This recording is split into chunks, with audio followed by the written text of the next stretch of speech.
Assalamualaikum warahmatullahi wabarakatuh. Kembali lagi. Waalaikumsalam. Oke, kembali lagi dengan kita. Kami ingin mempresentasikan dari tugas 4 ini. Nah, sebelumnya itu perkenalkan anggota kami. Yang pertama ada saya Agung Aji Saputra dengan NIM 1103201114. Dilanjut dengan Mas Adam.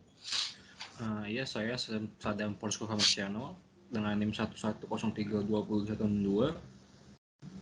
Saya Rafli Surya Dharma dengan NIM 11032002. Saya Afif Galdo dengan NIM 1103202102. Tinggal gua.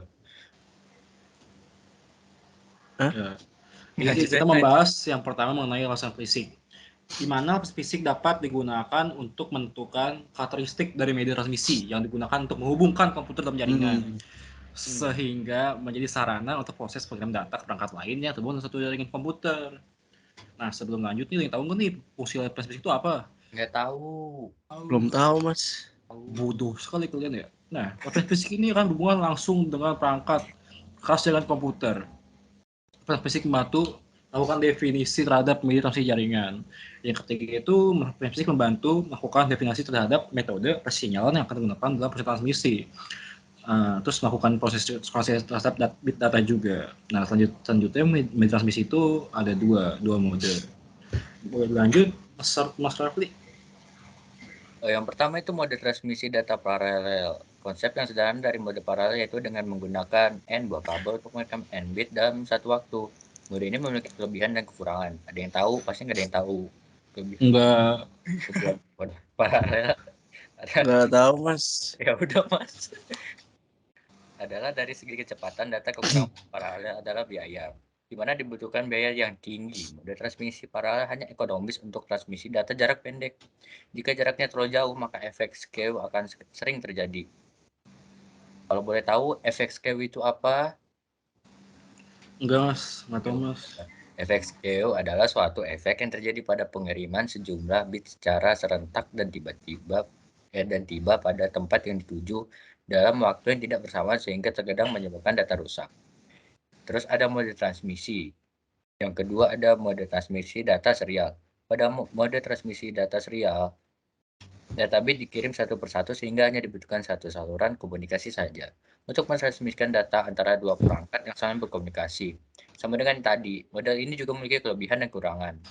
Kelebihan mode transmisi serial adalah hanya menggunakan satu saluran transmisi saja, sehingga dapat menekan biaya transmisi. Kekurangan karena komunikasi dalam perangkat adalah secara paralel, sehingga dibutuhkan perangkat pengkonversi pada antarmuka pengirim dengan saluran transmisi.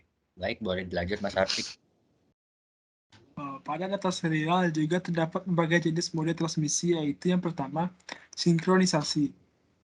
Pada transmisi data di lapis fisik, selain modulisasi, diperlukan kemampuan untuk sinkronisasi, yaitu teknik mendapatkan bit di suatu sinyal yang melibatkan masalah waktu pengambilan sampel dari sinyal, format suatu karakter, dan format paket.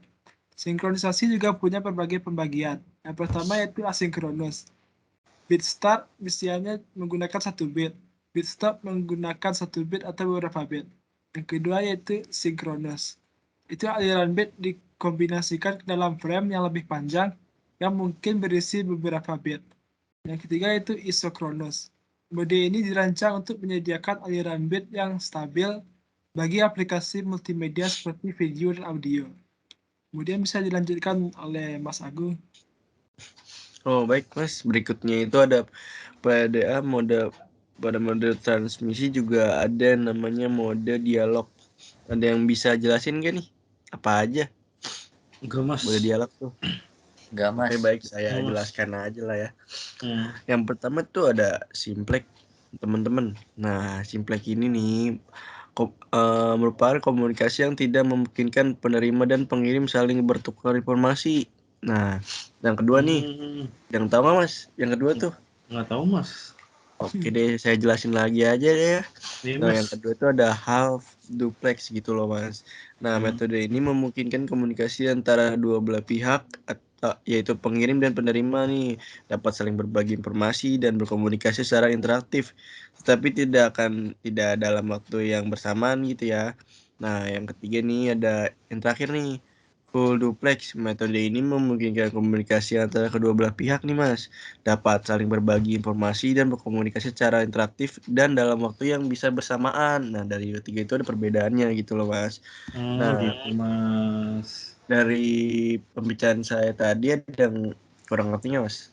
Keren Mas. Aman Mas, paham Mas. Aman ya. Close Mas. Mantap. Nah, berarti dari pembicaraan saya tadi itu sekalian buat penutupan aja ya Mas ya. Iya. Untuk tugas 4 kali ini. Ya Mas, lanjut dong Mas. Oh, udah selesai Mas, udah selesai deh Mas. Saya Iya Mas. ngantuk ya. Iya Mas. Oke, jadi saya tutup aja daripada kelamaan. Iya. Mas. Terima kasih telah ini, kurang lebihnya mohon maaf. Wabillahi taufiq wal hidayah. Wassalamualaikum warahmatullahi wabarakatuh. Waalaikumsalam.